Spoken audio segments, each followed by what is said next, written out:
Well, aloha everybody. Welcome. I would like to start off with a blowing of the conch. So may I have a volunteer to blow the conch? Don't rush. I mean, anybody can just... There we go. Thank you. This is waking up the spirits. Let them know that we're here and want to talk to them.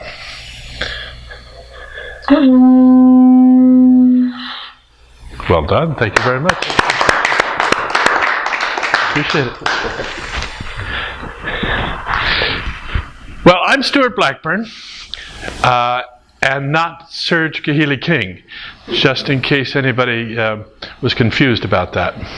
I know that the two of us look very much alike, and it's easy to make that mistake. And I'm a senior teacher in Aloha International, and since Serge is off island, he asked me to do this talk story. So we normally start off with a blessing, and generally speaking, when Serge is here, he asks one of the alakai, one of the senior teachers, to do a blessing. But since I'm the only alakai here, I'm going to ask you to do the blessing, because the talk today is about the power of pleasure. And so I want to get into the pleasure immediately. And one of the things you'll find in the pink booklet over there, and if you haven't taken one of the little pink booklets of Aloha, you should, they're free.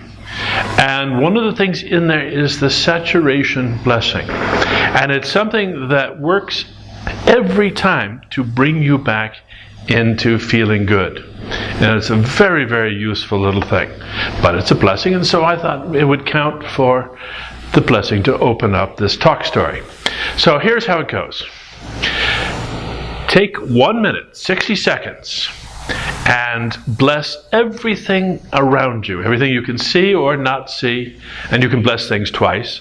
Blessing, by the way, is appreciating, giving thanks for, feeling good about, acknowledging its value, whatever is a way of feeling good about something.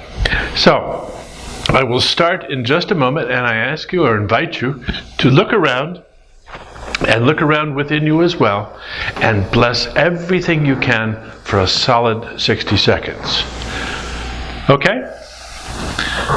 Go. All right. Thank you very much. How do you feel? Yeah. Feels good, doesn't it? Anytime that things are not going well, anytime, you just take a minute to do this saturation blessing, to just thank or appreciate things around you, to enjoy things. It brings you right back into the present and makes you feel good. So I highly recommend it as a useful tool before we even get on to anything else. The saturation blessing. There are lots of other things in that little pink booklet that are very useful. So I heartily recommend you grab one if you haven't already. So we're talking about pleasure today. Pleasure as a general catch-all term for all those things that make us feel good. So we don't have another word that basically is a generic word for feeling good outside of feeling good. But there's so many wonderful things: fun, love, compassion, harmony, all the great things of life I'm calling pleasure. So rather than just sexual pleasure, which is oftentimes what people think of as pleasure, which of course is a great pleasure, there's no question, but there are lots of other things that are really wonderful. We've got physical pleasures like eating, like running, for some of us. The art is a great pleasure. There are tons of things that are pleasurable. So I'm just using pleasure as a general thing, not trying to make it one specific kind of pleasure. But before I go further, I want to talk about something that Serge doesn't talk about much anymore in these talk stories. And I think it's a shame, because one of the great things of Huna is the 7 principles. Serge learned about Huna from his adoptive family, or the family that adopted him, the Kahili family. And he learned principles about life, principles, not cosmic truths, not eternal laws. It was basically simply things that really worked. And over time, he was taught 7 different Hawaiian words that had many different layers to them. And each word was taught to him separately. He put them together, and he did an English translation for each of these words. These translations are entry-level concepts or ideas that take you into these very, very deep concepts, understandings, insights into how the world works. But these entry-level phrases, sentences, are very profound in and of themselves. So we're talking about pleasure today, and I'll relate each one to pleasure to some degree. But the first one is Ike, a word that means knowledge or awareness. And he translated it as, the world is what you think it is. The world is what you think it is. You are creating your own reality by your assumptions, by your rules of reality, what you think is so, what you think you want, the way you interpret the world. You're creating your own reality. And you can change it if you want to. That's the very powerful thing. Which makes it your responsibility for your experience. You are the one who's in charge of your experience by your own thinking, your own beliefs, your own rules of reality. And since, well, you can be in charge of your thoughts, it's not that hard to change your thoughts. So you can keep your thoughts on the things you want to. Some thoughts will come in that you have to say, okay, do I want to keep them here or not? But lots of thoughts may come in, but you can just let them go. Let them come in, let them go out. You're the one in charge of what stays in your head. And since feelings most often are a result of what you're thinking, you're in charge of how you feel. If you're in charge of how you feel by what you're thinking about or how you're thinking, then you can have pleasure anytime you like, simply by changing your thinking. Wow.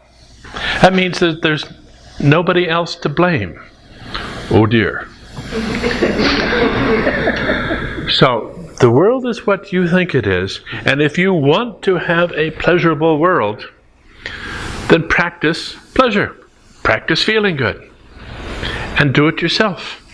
And make it happen yourself. Because you're the only one that's in charge.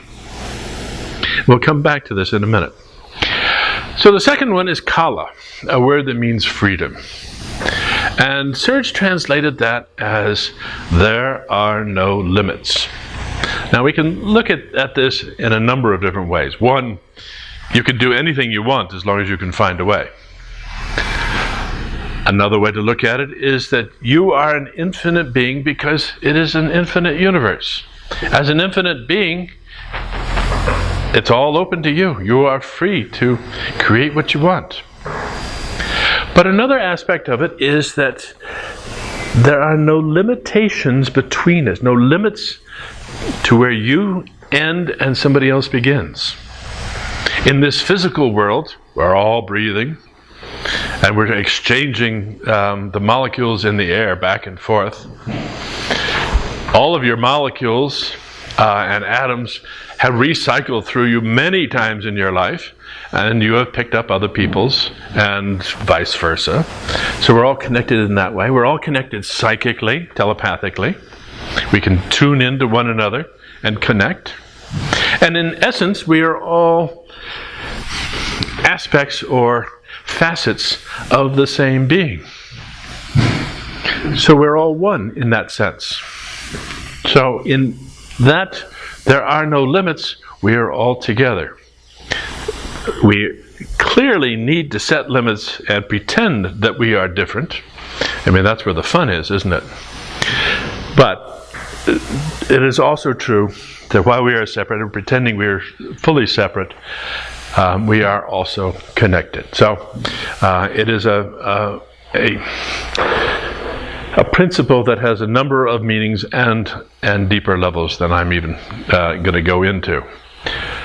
The third one, makia, a word that means focus. Now this is one of the truly great spiritual skills, and I don't know why we don't practice this more often.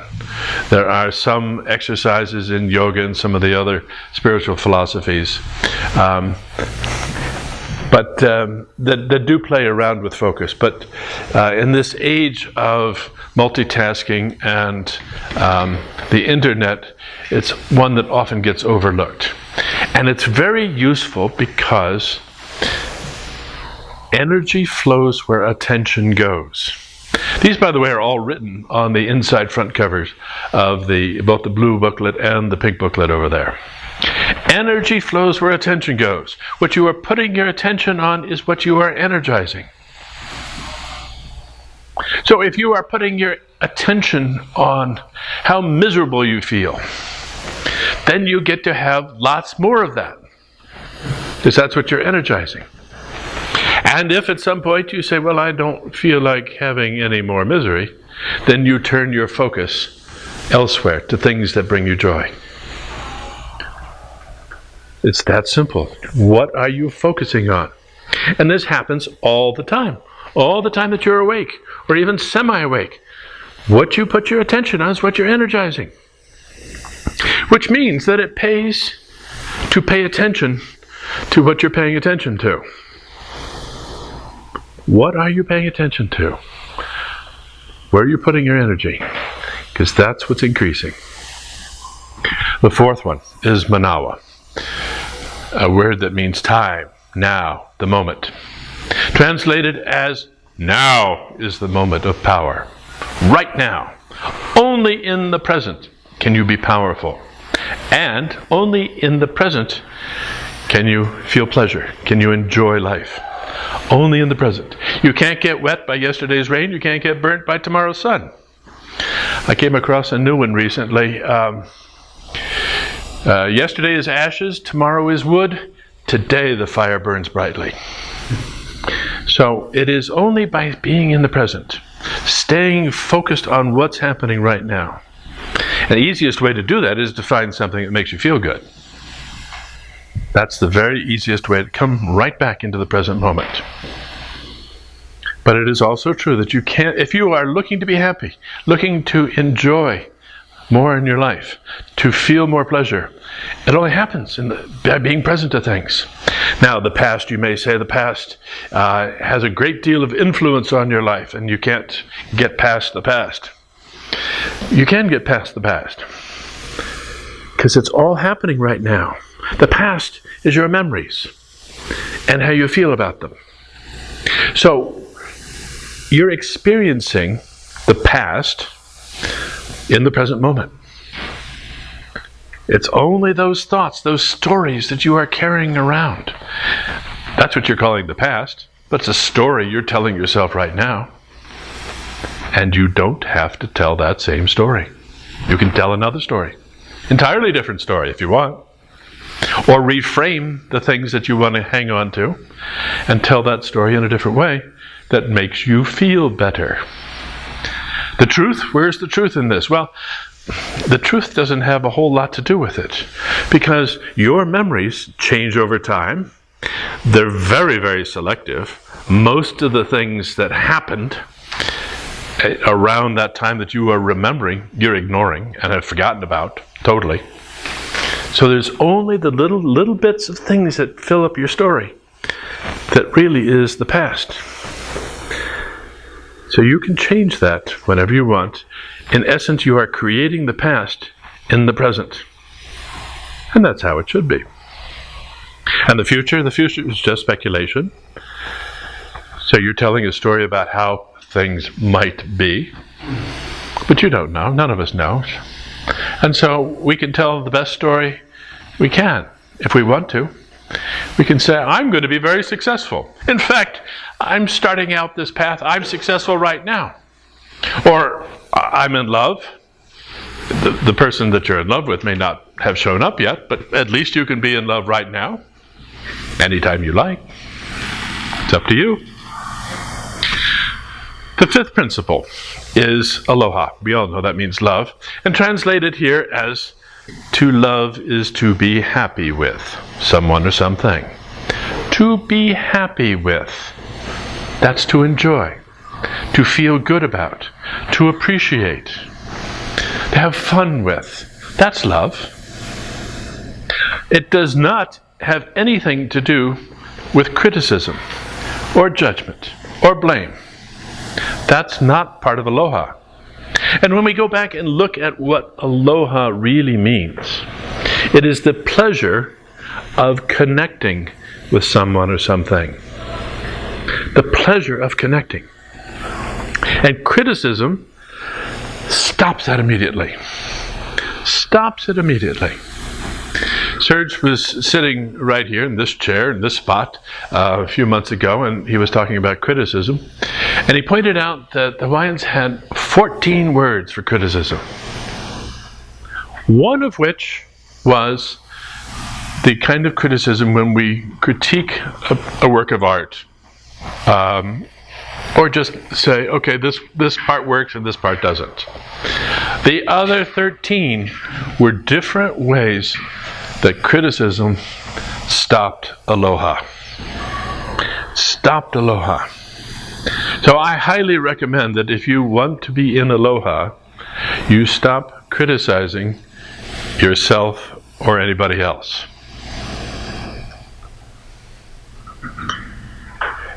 I'm going to run out of time before I get through all the things I want to say. So I'm going to just jump right into it and admit that I'm going to go over time and offer, if anybody would like to see a physical demonstration about this, to do a little demo. You interested? Sure. Will you be my helper? Oh, you were just volunteering. You wanted to hear. Who's going to be my helper? One volunteer. All right. That would be great. Thank you. So come on up. And won't you turn around? You're right-handed, aren't you? Yes. All right. Thank you. Now, I'm going to put my hand on your shoulder, and I'm going to ask you to put your right arm out, and I'm going to ask you to resist as I press down on your arm. Resist. Very nice. Good. Nice and strong. Now, think of something that you really like about yourself. One of the many, many, many, many things that you like about yourself. Okay. Good. Now resist. Oh, even stronger. Look at that. Wow. All right. Very good. Now, see if you can find something that you don't like about yourself. Got it. Resist. Come on, resist, resist, really resist. I did. Okay, resist. All right, very good. Thank you. Now,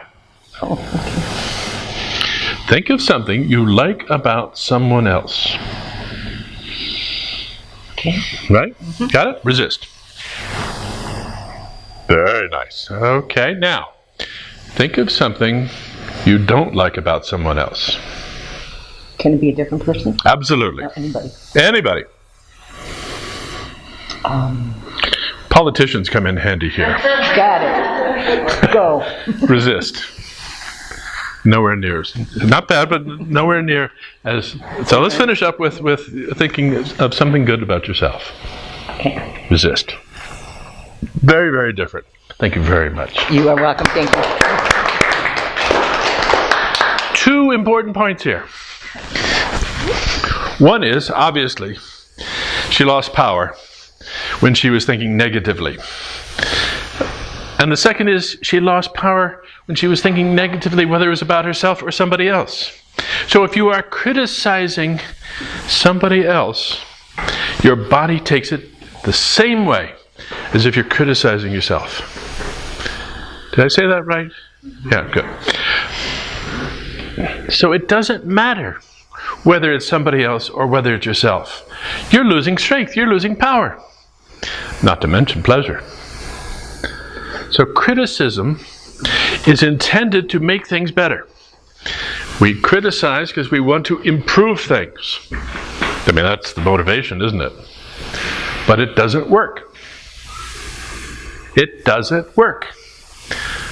Compliments, appreciation, thanks, gratitude, they work. So if you want to build aloha, then you appreciate things and you forget about criticism.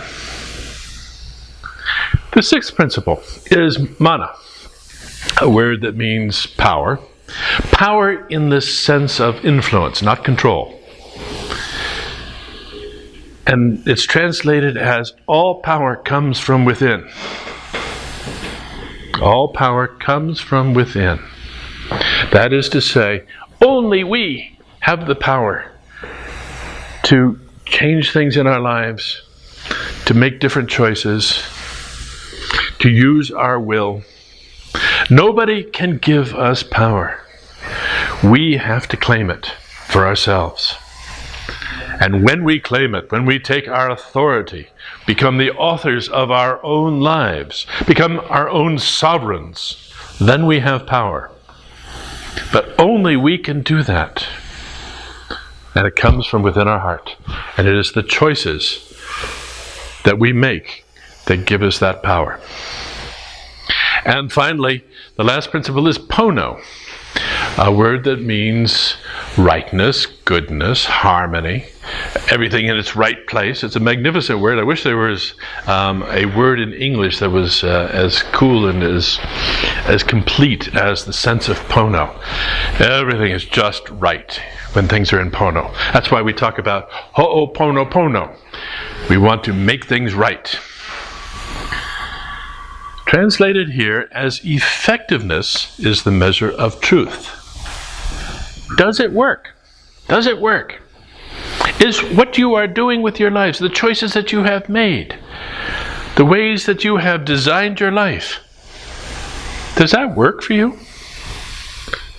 And if it doesn't, then you go back to the beginning, back to Ike, and say, okay, if what I am believing now is creating a world that doesn't quite work for me, then I can change it by changing my beliefs. Because I have the freedom to do so. And I do it with my focus. In the present moment. With aloha. Because I have the power to do it. So those are the 7 principles of aloha. Any questions? Sorry, the 7 principles of Huna. Any questions? Yes. On the words of criticism, and the one that's the critiquing art, Right.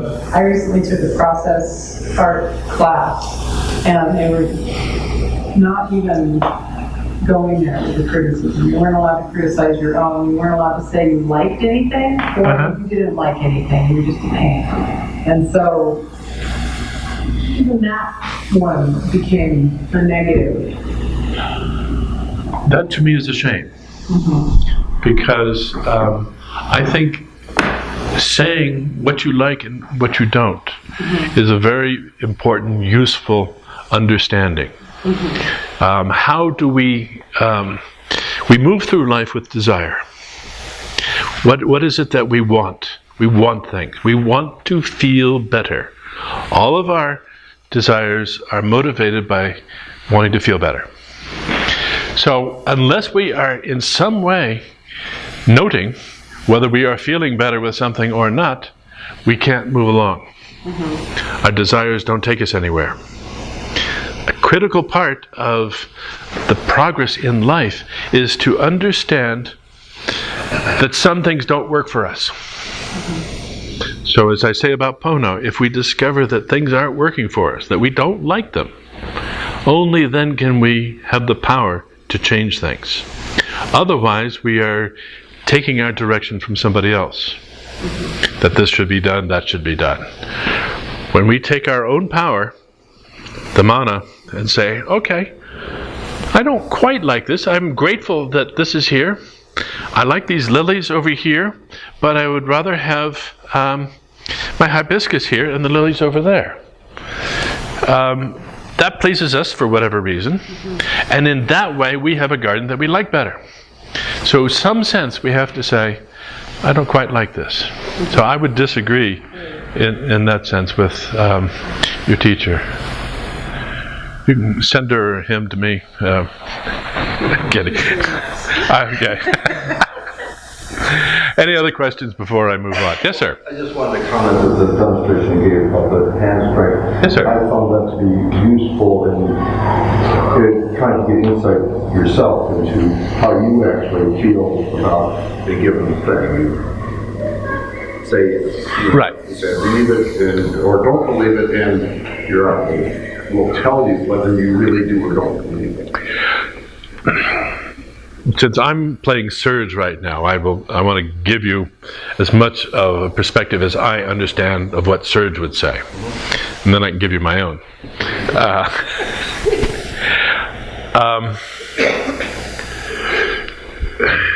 One of the muscle testing thing is about connecting to ku. For those of you that don't know the Huna usage of the Hawaiian god ku, the person, the self, is divided up into three parts. Ku, the body-mind, which is mostly memory, but that's where your rules of reality are. But it also runs your body, and when you're driving along and you're texting somebody, and you're drinking your coffee, and you're listening to the radio and talking to the person next to you, who's driving the car? It certainly is not your conscious mind. Your ku is doing that. So when we are talking about, well, the other two, I'll just mention them briefly, are lono, your conscious mind, and kane, your superconscious mind. Some people would call it the soul, the Buddha within, ancestors, are all these great words. But and on the fourth god I should mention, Kanaloa, which is actually a very important concept, is the union of all three of the others. So when your mind and your heart and your soul are all together functioning as a single unit, that's Kanaloa. So Serge would say that that's ku giving you a response. Another way to do it is to say, okay, kane or almaku or soul or spirit, come through this method and give me a signal so you can talk. Many people not only do the arm, but also if they'll pull their fingers apart, and if they're tight, then that means arbitrarily that the answer is a yes. And if you can pull it through, then the answer is a no. And then there's pressing down on the forefinger here. Serge personally does it with his fingers. If the fingers stick together, then that's a yes. And if they slip through, that's a no. I mean, it's an agreement that you make with the conscious mind makes with the body mind to give you a signal. But yes, very important. I use it all the time. And it makes it very easy to say, okay, spirit or almaku or whatever. Is it wiser for me to do this? Not should I do this, because your conscious mind is always the one in charge. All you're doing is getting information. But is it a good idea to do this or that? And sometimes you may say, well, I'm going to do it anyway, even if you say no. And fine, you're in charge. But it's a wonderful point. It's a very, very useful thing. I better move along. Unless there's another question. All right. What I want to do is I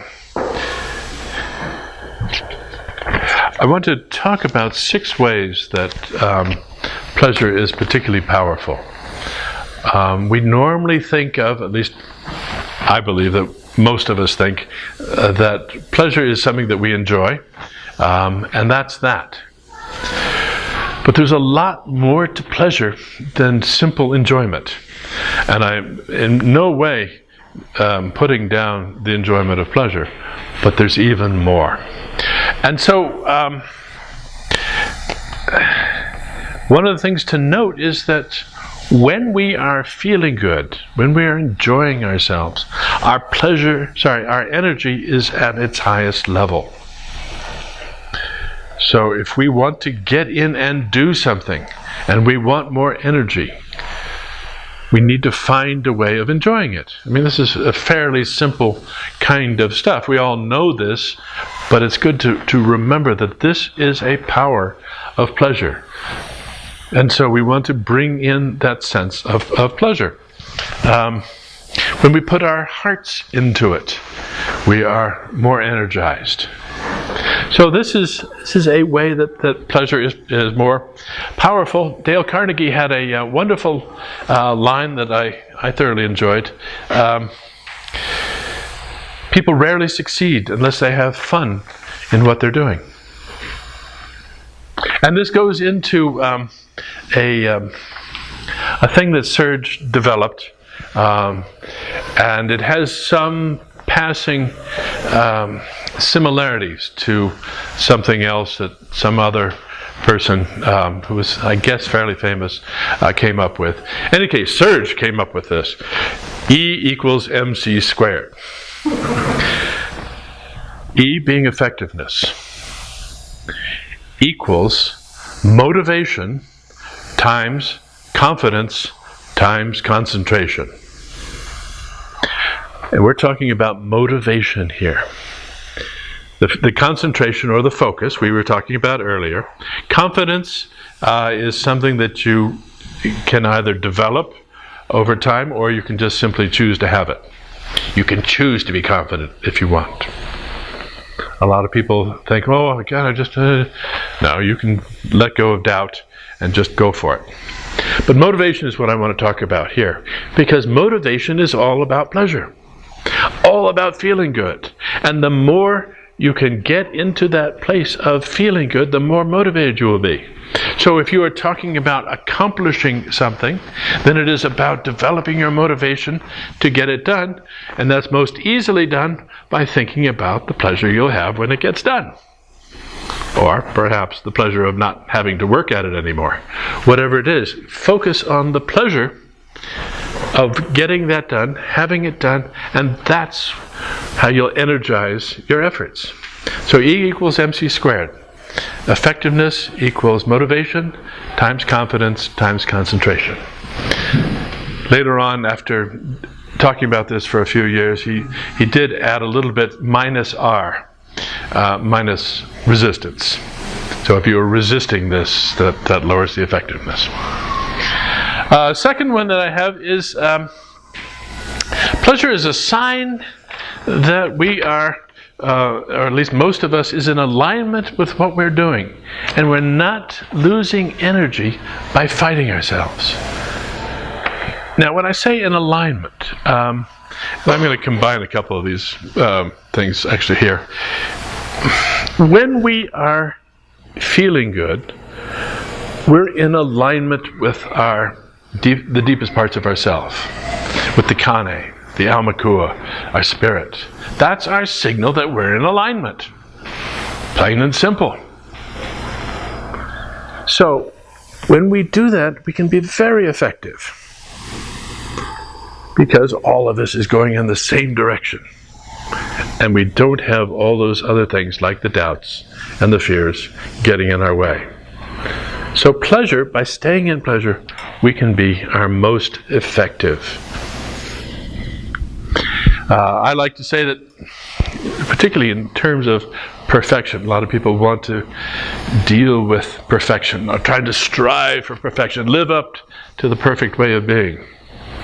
But everything is perfect in the moment of its enjoyment. Everything is perfect in the moment of its enjoyment.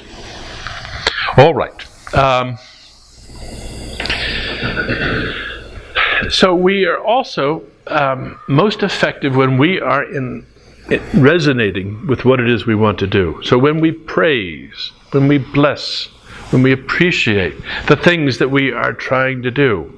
If we're mowing the lawn, then we can appreciate and bless the lawn, the clean, mowed lawn.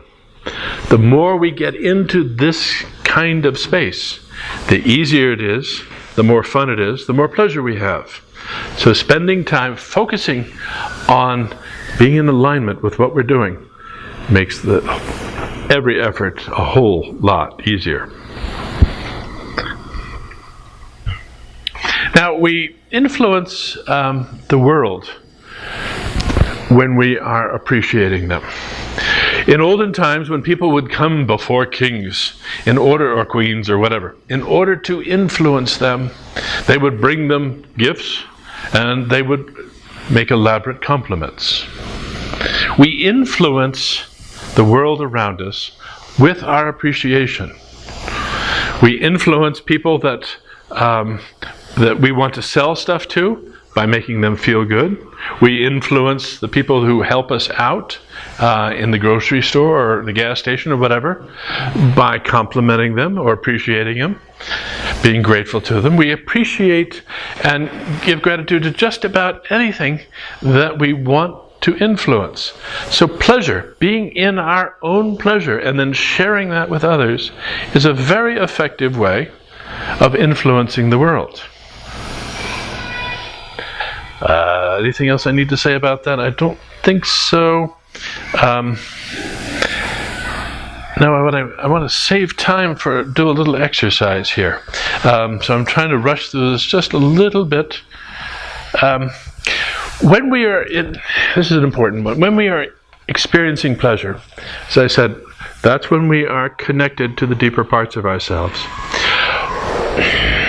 But one of the coolest things that we're probably not generally focused on anyway, is that if we want insight, inspiration, some kind of help from Spirit, then to get into a place of pleasure is by far the best way to do it. If you are upset, angry, or worried about something, try connecting with Spirit and getting your questions answered. You're not going to get much.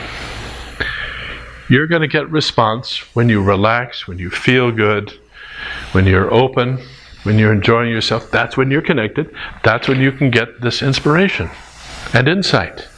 So if you are doing creative works, you want to do that in a space of feeling good. You can't really do it otherwise. There's a wonderful story. I majored in physics when I was in college, and one of the people that I was looking up to was Dr. Richard Feynman, one of the great theoretical physicists of the second half of the 20th century. And so I was reading a book about a year ago about him, and came across this student of his who was writing this, was really surprised, and so was I, that he used to go down to one of the local strip joints to work. And he was inspired by these nearly naked, or maybe they were naked, girls who were around him, and he'd just do his stuff there. And it's very much like the muses. You think about the Greek muses. Well, these are, I think it was 3, there might have been more, very sexy young women. These are the muses. This feeling good. This is what brings it up. Now, other people will drink coffee, tea, alcohol, absinthe, whatever it is, to get into that place of feeling good so that they can get that creative inspiration. So coming back into a place of feeling good, of pleasure, of really enjoying who you are, is an important step for the creative process. Pleasure is very powerful in this regard. And lastly, feeling good is the best definition we have of health. We don't have any better definition of health than feeling good. So if you want to be healthy, practice feeling good. Of course, worry and all of that stuff takes you out of feeling good, and that gives you stress, and that makes you sick. I mean, this is a point of view that we have looked at in these talk stories many times, that stress makes you sick. You want to heal, let go of stress. Best way to do that is to find a way to feel good. But another aspect of this is that if we want to send healing to somebody, now this is a kind of a squishy thing. This is a concept that is very useful as long as we don't take it too literally. We can offer somebody healing energy, whatever the heck that means.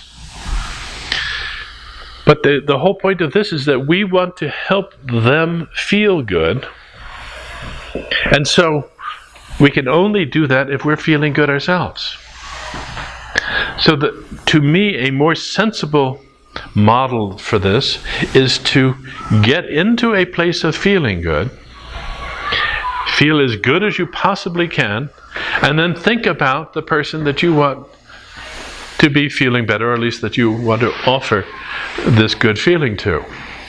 So you bring them into yourself. You invite them into your being to let them resonate, if they so choose, with your good feelings. But if you're not feeling good, what the heck are you offering them? No, that doesn't make any sense. So, in order to be a good healer, you need to know how to feel much better than they are, and probably as good as you possibly can. Shamans have done this to get into the two things that they wanted to do with healing. One is to get the patient to be confident in them. So a little bit of a dance, or a little rattle here. These are things that are done for confidence primarily. But they also did things to help the person feel good. The confidence is great because that eliminates the fear. Then we get into finding some way to help them feel good. So that's the relationship between pleasure and healing. Any questions at this point? All right, you up for a little exercise? All right, I would like to talk about manifestation. Manifesting, that is to say, bringing what you want into your life, is not all that complicated a process. We manifest more gas in our cars when we go to the gas station. We can, if you want some, I was going to say raisin bread. You can't get raisin bread anymore. But if you want, a quart of milk, you manifest it at the grocery store. When we're talking about feelings, though, which is what our motivations always are, basically, to feel better in some fashion, then we can go through a slightly different process. First, we have to be very clear about what it is we want. What is it that you really want? You might start asking yourself this question, because I'm going to give you a moment to play with this. What do you really want? Usually, it is a feeling behind the thing that the object, or to be, do, or have. So if it's a car, it's usually a feeling of freedom, or perhaps getting a date. No, let's go back to just having the freedom. There's lots of things that that you want in order to feel good. So look for the feeling as well as any object that you're playing with. Once you have that in mind and can be really clear and to say it in one sentence, for instance, you may want to be in a relationship with somebody. Then you might say, well, I want to be in a relationship, which it doesn't jazz you up at all, but I want to be loved so thoroughly that I can feel absolutely wonderful all the time. Something along that line. But once you have the idea, and then you can say it very clearly, then the thing to do is to energize it by picturing it. And this is the visualization, and none of what I'm saying is particularly revolutionary, except this next point is to get into that visualizing yourself and feeling the pleasure. Really get into savoring that pleasure. To feel that throughout your entire being. Savoring is enjoying something over a period of time, and if you do it well, then it fills your whole being. Every cell in your body feels it and vibrates with that pleasure. So if you want to manifest something, get into that space of enjoying the anticipation of having that. Feel what it would be like to have that right now, to be in that, to be that. And then the last step is to let it go. Let it go is like taking the blueprints for your dream house. It's not going to get built until you hand the blueprints over to the contractor. You're not the one that is going to actually bring most of these things into being. You're going to ask for it and then allow the universe to fulfill your dream, to fulfill your vision. But the energy for that comes from your desire and the pleasure that you expect to get, that you anticipate getting for that. So I'm going to invite you now to think of something that you really want. Doesn't have to be for yourself, it could be for somebody else. You could want healing for somebody else. Whatever it is. But just go ahead right now and think about something that you really, really want. And see if you can say it to yourself in a single sentence that has some power, that sort of jazzes you, that makes you feel really good. And then once you have that sentence, go ahead and feel how delicious it will be to have that.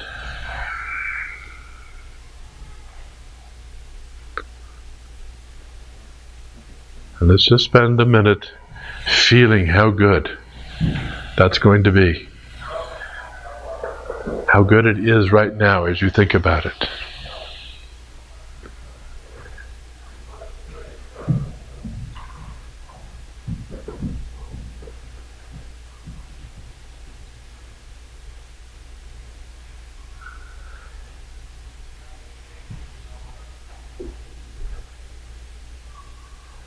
And when you feel a little bit of a shift, some sense within you, something that says yes, then go ahead and say yes out loud. Yes. Yes. Yes. Yes.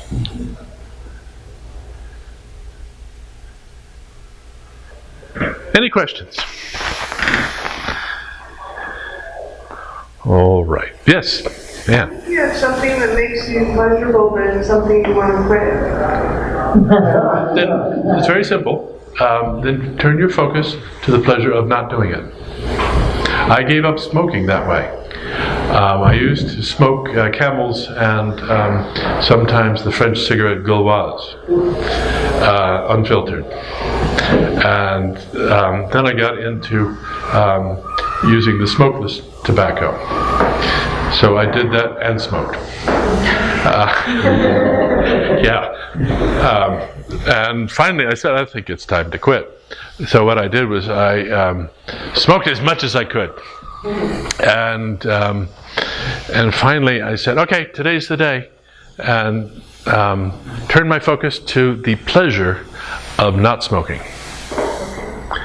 The pleasure of breathing, of enjoying breath, of enjoying the delicious air and not coughing.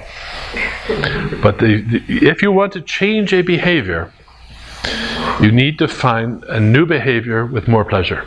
I'm sorry? Well, the money is there. Yeah, right. So that's a pleasure, absolutely. Or the things that you want to buy with that money. Your fur coat or whatever, if you live up in Volcano. Any other questions? All right, so you have a piece of nature in your hand. And take a look at it, just get a sense of it. Find something to compliment about it, something to appreciate about this piece of nature. This piece of nature obviously was calling you to some degree. As you chose it, it had chose you. There's something about this that is connected to you. Feel the pleasure of that connection.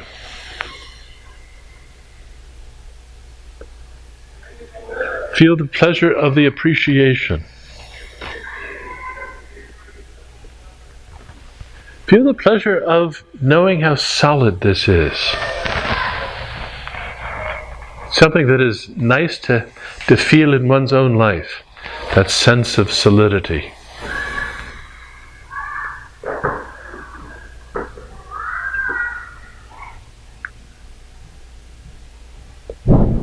And as you develop the feeling of pleasure that you have right now, as you let that pleasure fill your body, think about somebody that you love, or something, or some animal. But as you focus on this person or thing, pay attention to the feeling of pleasure, to feeling how nice that love feels. Really savor that love for a moment.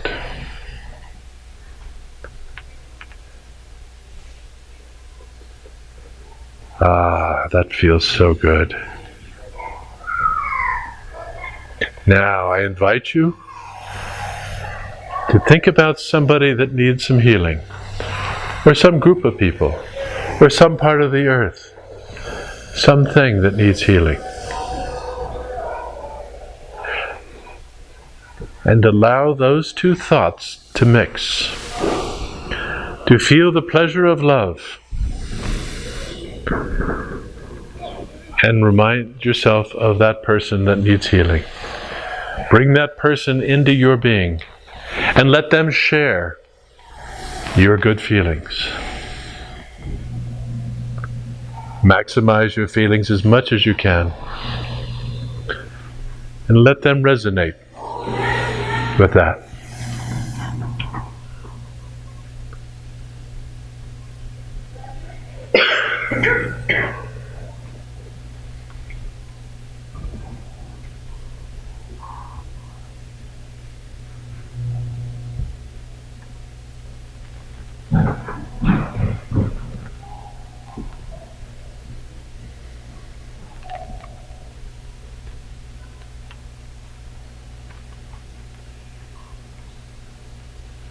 And when you're ready, come on back.